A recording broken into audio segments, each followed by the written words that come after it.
Welcome to the channel, everyone. My name is Nick. For those that are new to the channel, hopefully by the end of this video, you do become a subscriber. So we have been talking about the big banks, specifically, how they are getting the green light for crypto.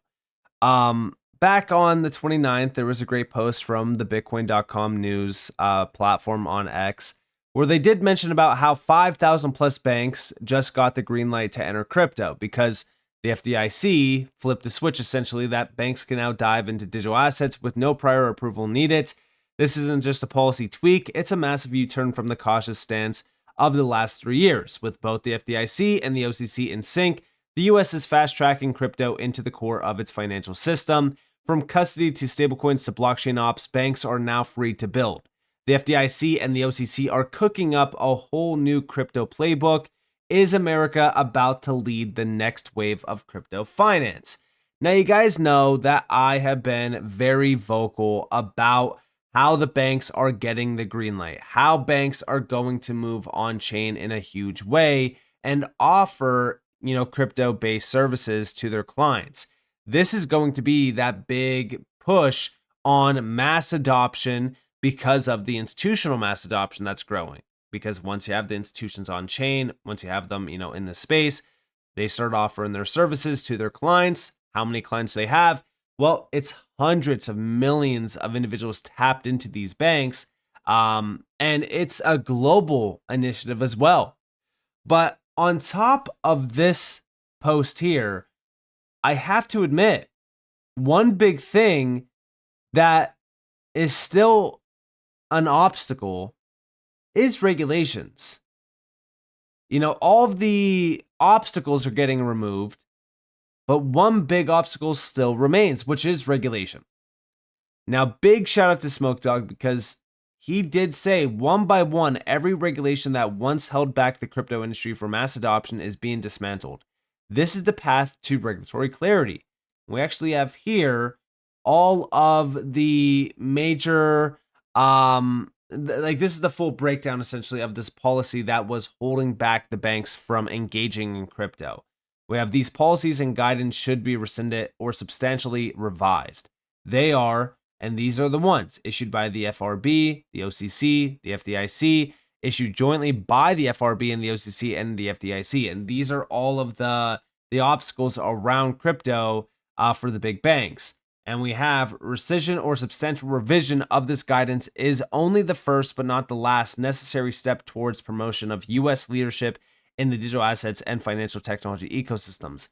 And yeah, listen, when we think about what's actually happening here, these are all major steps towards regulatory clarity. One by one, and slowly but surely, we are getting there to have 100% regulatory clarity where we see prosperity around the space. And what do I mean by that?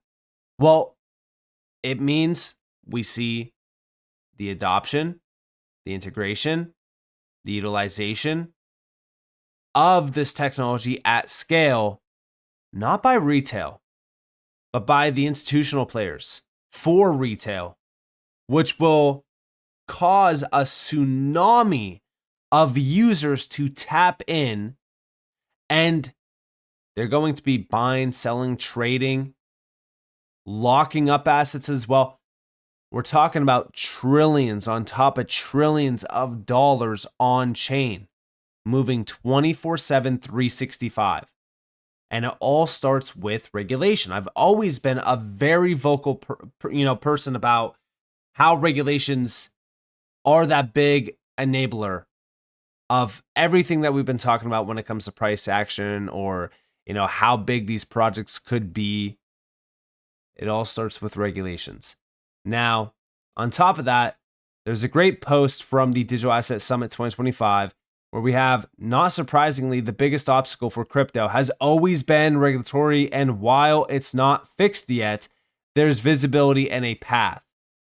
So when I'm out speaking, whether I'm in the Middle East or I'm in parts of Asia or even Europe is a little bit more hesitant, if I'm just being brutally honest. That's been my experience. But if I'm in places where there's a little bit more of a gambling instinct, the sell now is that you have a ceiling that's basically unlimited.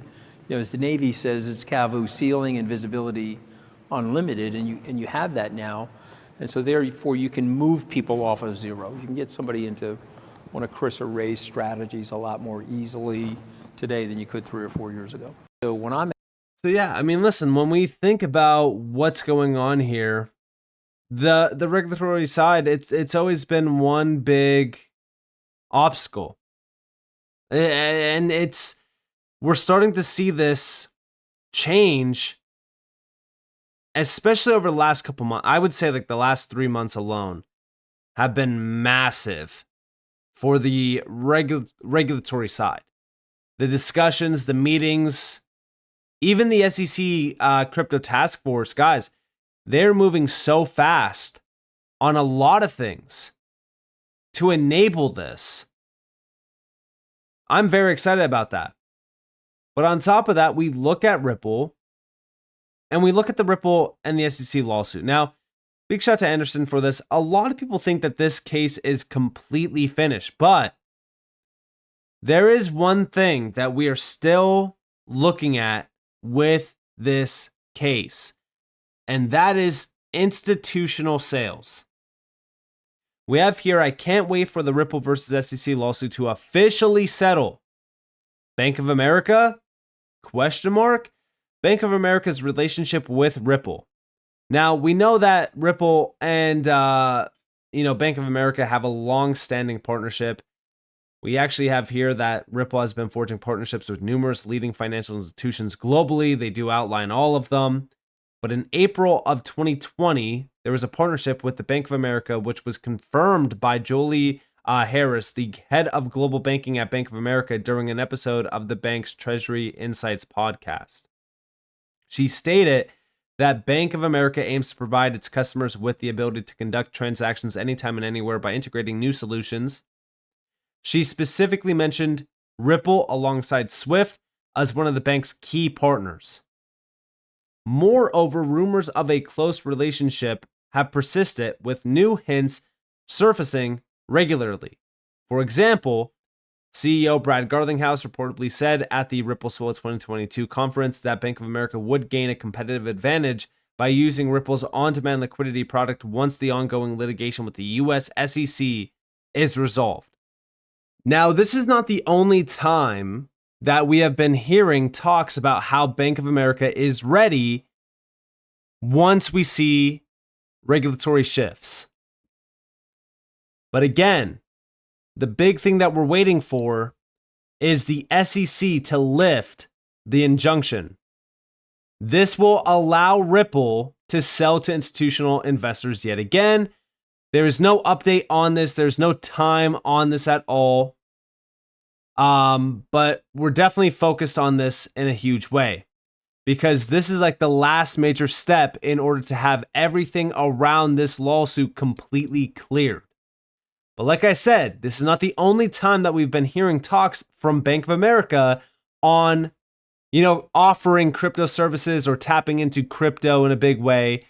We know over here, big shout to Riz XRP. This is from Bank of America CEO back in January. Check it out.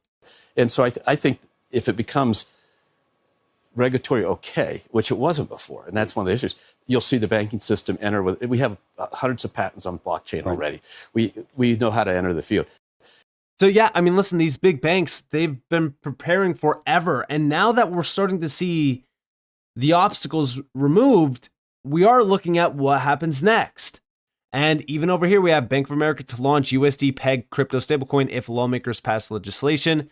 It's pretty clear there's going to be a stablecoin, which is going to be a fully dollar-backed. It's no different than a bank account. It's pretty clear there's going to be a stablecoin, which is going to be a fully dollar-backed, type of thing, which is no different than a money market fund with check access, is no different than a bank account, really. And so, if they make that legal, we'll go into that business. So you'll have a Bank of America coin and a US dollar deposit, and we'll be able to move them back and forth, because now it hasn't been legal for us to do it, but it's just then like another foreign currency. The question of what it's useful for is going to be interesting.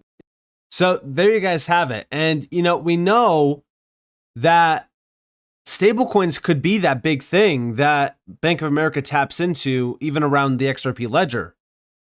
Why do I say that? Well, because it's already happening. Big banks like Societe Generale are already launching stablecoins on these public blockchains like the XRP ledger. We know this back in November. They announced this, that it was going to be launching this year. But what's even crazier is the facts. The facts are banks are very optimistic about tapping in to crypto assets and crypto networks like the XRP ledger and XRP. Big shout out to Anderson for this. We have, why would banks adopt crypto such as XRP and other crypto assets? I personally feel that the biggest misconception is that banks really fear Bitcoin and other crypto assets taking over their business. What they really fear is big tech taking over, and global payments is a big part of that. Down below is a video of Chris Larson stating that if banks don't adapt to new cutting-edge technology and payments, big tech will simply take over. He said this already in 2017, and with great foresight, since Facebook later launched their Libra project in 2019, Facebook was one of the 8 big tech he mentions in the video.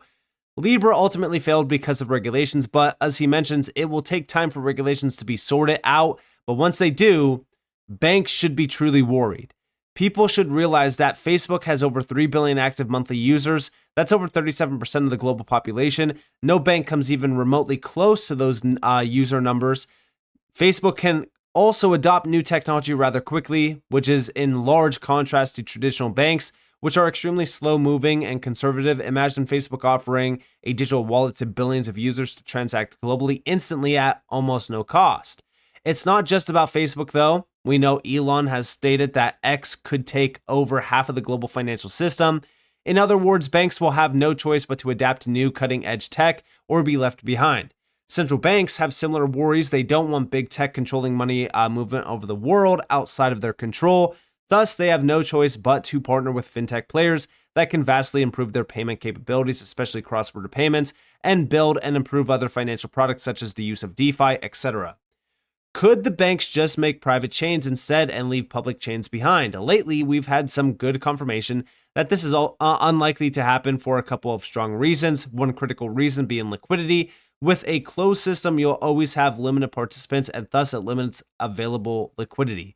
But overall, I believe this is the big story that is often overlooked, and it's extremely bullish for regulated crypto firms working to create an open, equal, and transparent financial system by changing the system from within, not trying to create an unregulated parallel system. And I completely agree. Check out this video clip. But as far as what is the bank's motivation, I think the banks have understood that cross-border payments are it's a broken system today. And if you look at, global commerce is increasing, obviously, like this. Correspondent banking, which is the way the old system worked, SWIFT and correspondent banking is the way that the system works today. It's actually decreasing. So banks are pulling back from particularly exotic corridors where there's too much regulatory burden. ILP solves all that, right? Because you don't have to have a presence in each market. Again, reach is commoditized, right? So I think banks have understood that it's a broken system, needs to be fixed. And if they don't fix it, right now I'd say banks are well positioned, but the big 8 are going to eat their lunch. The big 8 being, Alibaba, Baidu, Tencent, Apple, Amazon, Google, Facebook. They are getting in the payments, and it will take them a while because they're not regulated entities, but you can't stop that. But I think the banks understand that, and there's a lot of movement going on right now in 17 and getting into next year as well. Cool. Thanks. Now, on top of that, if we actually go over here, this is Elon Musk also talking about, X. Check it out. If done right, the X would serve people's financial needs to such a degree that over time it would become, maybe half of the global financial system. If done right. And then, of course, over here we do have from Libra to DM. Now, again, this is how Facebook could have so much power that governments couldn't stop them. It would be the Silicon Valley dream because, of course, the user base and what they could do. Now, again, we know that regulations were the big obstacle there. Imagine if, a big player like Facebook or even X did launch something like this. I mean, mass adoption is almost immediately achieved. Almost immediately. just from one big player tapping in. This is why I keep saying that regulations are the big key that unlocks the tsunami of users and capital flooding this space. And who's at the forefront of this? Players like Ripple with XRP and the XRPL. Because again, the big banks are not missing out on this. They know what's happening. Just like Bank of America's CEO said, like they have, hundreds of patents around using this tech. This is something that should not be avoided. This is something that everyone should be looking into because this is the next wave. Institutional adoption is the next wave. It's already happening. It's already here. It's, starting even with tokenization. It's no longer about retail. It's no longer about hype. It's no longer about speculation. It's about what is going to happen next. And the big wave is institutional players. And Ripple, even if we go back over here, they have been forging partnerships for years with institutions before it was even a big deal. We're talking about at a time where people hated any institutional, focus in this space because they thought that, it was the death of crypto.